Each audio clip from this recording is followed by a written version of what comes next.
As the echoes of the First World War faded, the British monarchy faced a new age of uncertainty. King George V had guided Britain through war, but his family's German roots left deep scars. In 1917, to distance themselves from Germany, the royal family abandoned the name Saxe-Coburg-Gotha. From that moment, they would forever be known as the House of Windsor. This act of reinvention was survival, monarchy reshaping itself to endure public scrutiny. Yet across Europe, thrones crumbled. Monarchies in Germany, Austria, and Russia collapsed into chaos. Amid the ruins, the House of Windsor stood, one of the last crowns left unbroken. Still, Britain was shaken. Millions dead, the empire weakened, and whispers of change growing louder.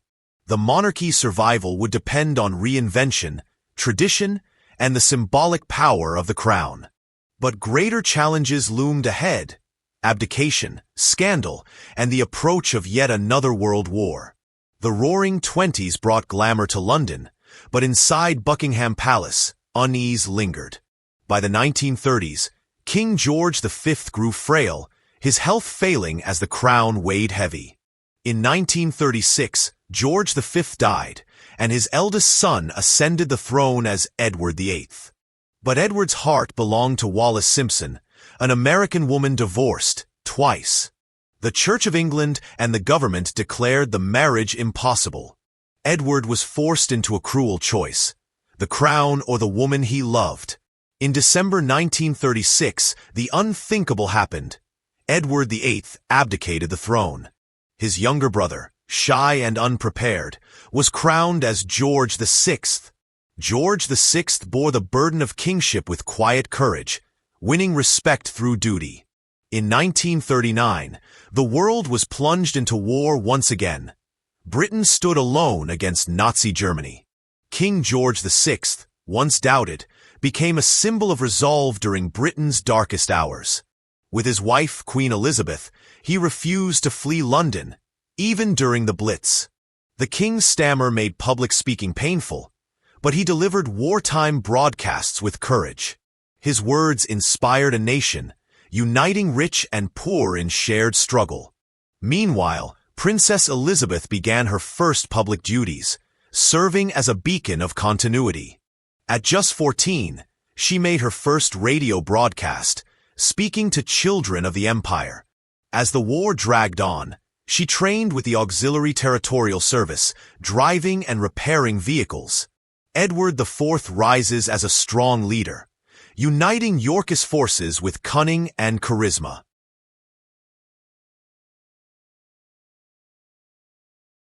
Peace returns briefly, but behind castle walls, new rivalries begin to stir. Plots emerge within Edward IV's own court, fueled by ambition and envy.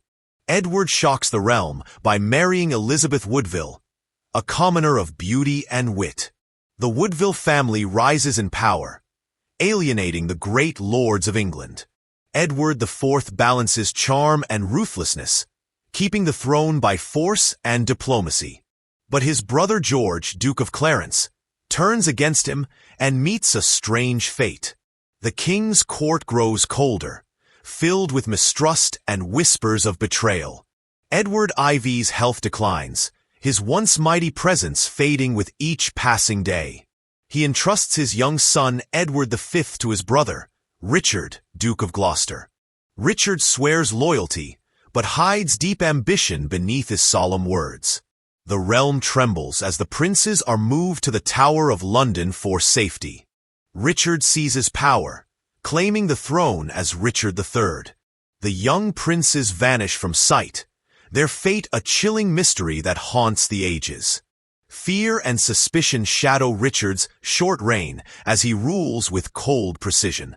Across the sea, Henry Tudor rallies exiles and sworn enemies of Richard.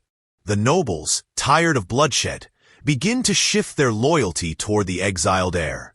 Two armies march toward destiny: Richard's royal host and Henry's rebel force. At Bosworth Field, 1485, the fate of England is decided in mud and blood. Richard fights valiantly but falls, crying, "A horse! A horse! My kingdom for a horse!" Henry Tudor takes the crown from the fallen king's body, ending a bloody era. Henry VII is crowned, uniting red and white roses into one. The Tudor dynasty begins.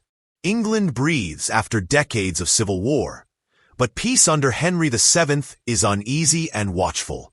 Henry strengthens his rule through marriage, uniting the red rose of Lancaster with the white of York.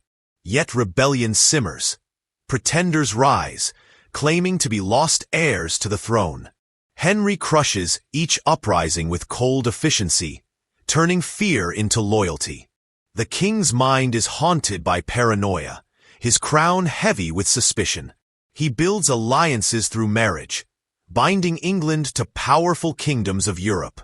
His eldest son, Arthur, is groomed to inherit a peaceful, prosperous realm.